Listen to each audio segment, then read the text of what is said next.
Chapter 6287. Hearing that President Pei had arrived at the gate of the community and wanted to meet him, Jacob was overjoyed. He knew that President Pei came to see him at this time, and his tone was so polite. And he said that there was good news, which must have solved the problem of his return to the Calligraphy and Painting Association. The excited Jacob quickly calmed down and thought to himself, "The Pei surname took the initiative to show me goodwill. He must have felt pressure from Master Orville. I must be dignified at this time. And I can't let him think that I really want to go back." Thinking of this, he replied, "It seems that there is nothing between the two of us that needs to be explained in person. I know why you do this, so let's not talk about it." As soon as the message was sent, President Pei, who was sitting in the car, felt a pang in his heart. He handed the phone to his wife and said depressedly, "Honey, look, does Jacob not want to return to the association?" Elma looked at the content sent by Jacob and was a little unsure for a moment. She murmured, "It is not impossible that Jacob does not want to return to the association." After all, it was quite embarrassing to make things worse. Later, he was tricked by you and kicked out of the Calligraphy and Painting Association, which was even more embarrassing. If he goes back now, I don't know how many people will talk behind his back. President Pei asked nervously, "If he doesn't want to come back, what should we do? This director position is the best result I can get for him. If I really say to give him a vice president, let alone which vice president will agree. The key is that if this matter gets out, everyone will say something about me, and I won't be able to bear the pressure at that time." Elma sighed and said, "This is really a difficult situation. If you kick Jacob away, he will hate you. If you invite him back, he will still hate you. And other people will also be dissatisfied with you. This matter makes what we did, hey, it's all my fault." Chairman Pei waved his hand, "Don't talk about this now. Let's think about how to get through Jacob. If he doesn't come back, I will have completely offended Master Orville.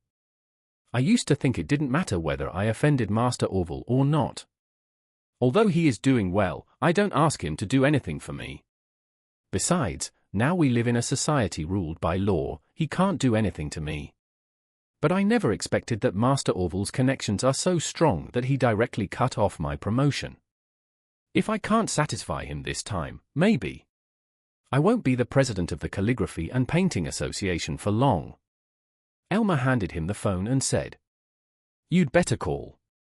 You should apologize and say a few nice words on the phone.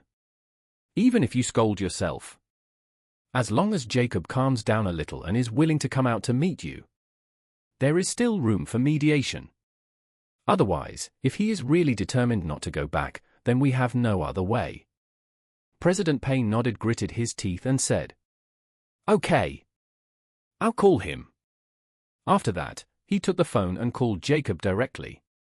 On the other side, Jacob, who saw President Pei calling, was grinning from ear to ear. But he deliberately held it in his hands and thought about the phone ringing for a long time. But he didn't answer it, seeing that his phone had been ringing for a long time. Charlie was not in a hurry but was looking at the phone with a silly smile. So he couldn't help asking him, "Dad, why don't you answer the phone?" Jacob sneered, "Hey! Isn't this that person? Conan. He sent a message saying that he is outside our community and wanted to meet me out. I didn't agree, so he called. I guess it was Master Orville who wanted to call him back. And he was scared, so he hurried to find me to find a way to make up for it." Charlie nodded, "Dad, since President Pei wants to make up for you, and you want to return to the Calligraphy and Painting Association, then I suggest that you won't be too pretentious. Otherwise, if you use too much force, people will think that you can't come back. And they might think of other ways." Jacob was slightly stunned and asked nervously, "With Master Orville's order, does he dare not obey?" Charlie said, "Obedience also depends on the actual situation. This kind of thing is easy to cause misunderstandings. If he thinks that you would rather die than return to the Calligraphy and Painting Association, then he will definitely not come to beg you again. This is the same as a man and a woman dating. It's okay for you to control the other party, but you must grasp the degree.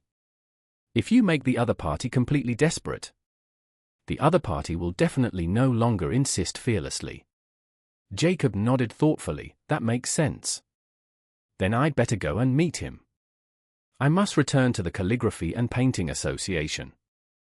Otherwise I can only stay at home and stare at your mother every day. Coincidentally, President Pei called again at this time. Jacob didn't hesitate anymore and picked up the phone and asked him, "Mr. Pei, what do you want to talk to me about?"